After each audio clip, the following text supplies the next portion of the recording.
16 अक्टूबर 1955 दिन रविवार और दोपहर का समय 3:30 बजे बड्डूपुर बाराबंकी के एक बाग में किसानों की एक बड़ी सभा चल रही थी। सियाराम वर्मा बागी सोशलिस्ट नेता थे जिन्होंने इस जनसभा को बुलाया था। लोग बड़े गौर से अपने लोकप्रिय नेता और स्थानीय विधायक लल्ला जी का भाषण सुन रहे थे। तभी सामंतवादियों ने उस मंच को घेर लिया। हाथों में बंदूक, फरसा, कुल्हाड़ी, डंडे लिए इन सामंतवादियों की एक ही रट थी कि सियाराम वर्मा को हमारे हवाले कर दीजिए। विधायक जी, हमारा आपसे कोई लेना देना नहीं है, आपसे हमारी कोई दुश्मनी नहीं है, लेकिन बिना इनकी हत्या किए हम जाएंगे नहीं। लल्ला भैया ने मना किया कि कुछ भी हो जाए, लेकिन हमारे रहते तुम इस लड़के की हत्या नहीं कर सकते हो। लल्ला जी विधायक थे, इसके बावजूद सामंतवादियों ने दोनों को घेर लिया। पहले उन पे हमला किया, फिर उनको पैरों से घसीटते हुए एक जगह पर लेके गए। दोनों के ऊपर मिट्टी का तेल छिड़का गया और उनको मिट्टी का तेल पिला दिया गया और उसके बाद आग लगा दी गई। दोनों की जिंदा जलाकर हत्या कर दी गई।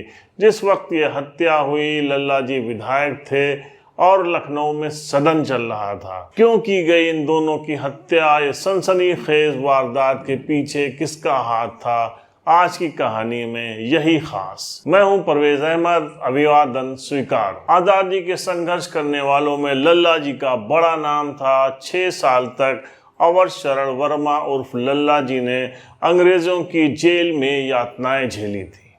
1940 का वो वक्त था जब कांग्रेस के अंदर ही एक सोशलिस्ट ग्रुप तैयार हो गया था। इस ग्रुप में लल्ला वर्मा जी भी शामिल थे। लल्ला जी पूरी तरीके से लोहिया जी के आदर्शों पर चलने वाले इंसान थे। लल्ला जी लगातार किसानों, दलितों के लिए आवाज़ उठाते थे। सामंतवादियों के खेतों पे काम करने वाले बंधुआ मजदूरों और बेगारी को लेकर उन्होंने एक जन आंदोलन छेड़ रखा था। 1952 में जब पहली बार चुनाव हुए तो उत्तर प्रदेश की 400 से ज़्यादा सीटों में जो 6 विधायक सोशलिस्ट पार्टी के जीत के आए, उनमें से एक अवध शरण वर्मा उर्फ लल्ला जी भी शामिल थे, जो बाराबंकी की फतेहपुर विधानसभा क्षेत्र से निर्वाचित हुए। विधायक बनने के बाद भी लल्ला जी का किसानों को लेकर जो उनका संघर्ष जारी था, उसमें उनके सबसे निकटतम सहयोगी के रूप में भगवती प्रसाद वर्मा उर्फ पुजारी जी का भी नाम आता था, जो हर आंदोलन में बढ़ चढ़कर उनके साथ रहते थे। पुजारी जी के एक बेटे थे सियाराम वर्मा, वो भी सोशलिस्ट नेता थे और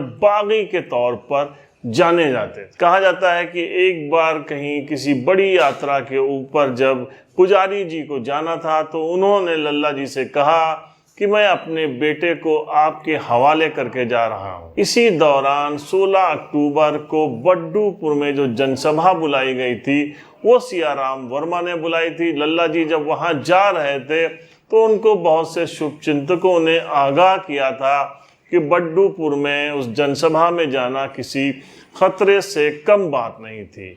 तो लल्ला जी ने साफ तौर पर कहा कि एक तो ये जनसभा मेरे भतीजे ने बुलाई है और दूसरे अगर वहाँ खतरा है तो ये खतरा सियाराम के ऊपर है, तो ऐसे में वहाँ न जाना तो और ख़राब बात होगी। वरिष्ठ सोशलिस्ट नेता राजनाथ शर्मा बताते हैं, उस सभा का बहुत प्रचार बहुत पहले से था, इसलिए और मेरी कोई बहुत अच्छी जानकारी इस मसले की नहीं है कि वो सामंतों और जिमीदारों के विरोध में थी, लेकिन वो थी उसी लाइन की एक सभा।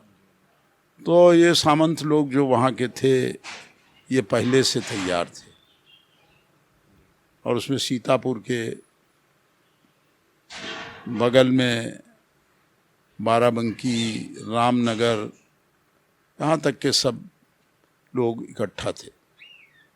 सभा शुरू ही हुई थी कि ये 30-40 लोगों की तादाद में सभा में पहुँचे।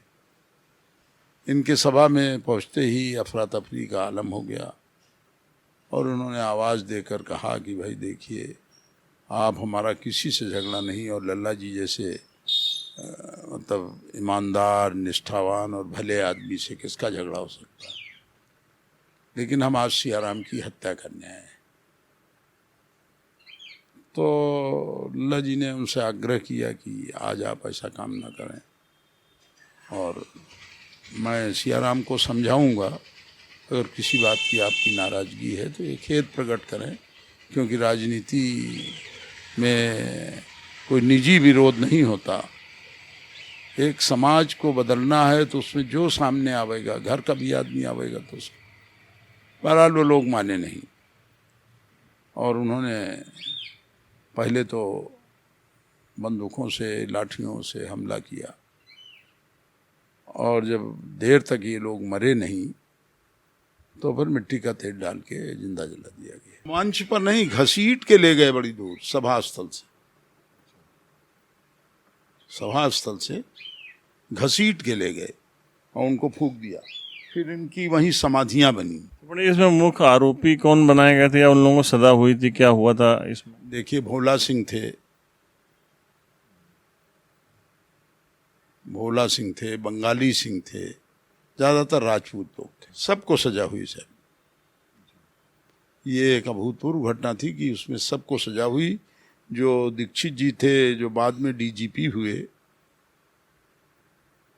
वो यहाँ एसपी होके आए, और एक पांडे था दरोगा, और बाकायदा उसकी पूरी चार्जशीट बनाई, सबकी गिरफ्तारी हुई।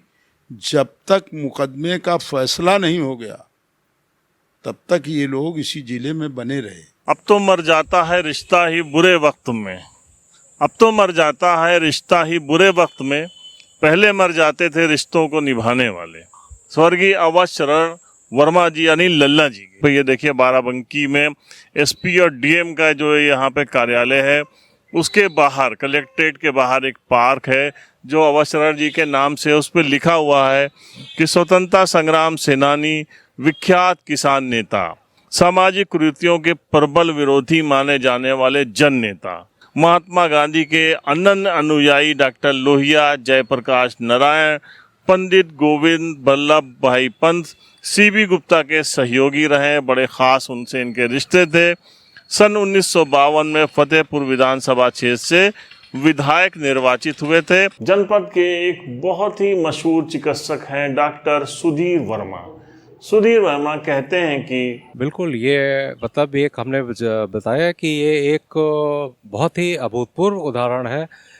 मित्रता की मिसाल देने के लिए इससे अच्छा कोई उदाहरण नहीं हो सकता, क्योंकि जिस भाव से कि जैसे कहते हैं लोग कि प्राण जाए पर वचन न जाए, लेकिन इन्होंने उसको अक्षरशः सत्य करके दिखा दिया कि उन्होंने अपना जो वचन दिया था सियाराम जी को बचाने का, तो उनको बचा भी नहीं पाए, लेकिन अपने प्राण दे दिए। उनको बचाने का प्रयास करते करते उन्होंने अपने प्राण दे दिए। तो ये एक कहानी हम सब के लिए एक मिसाल है।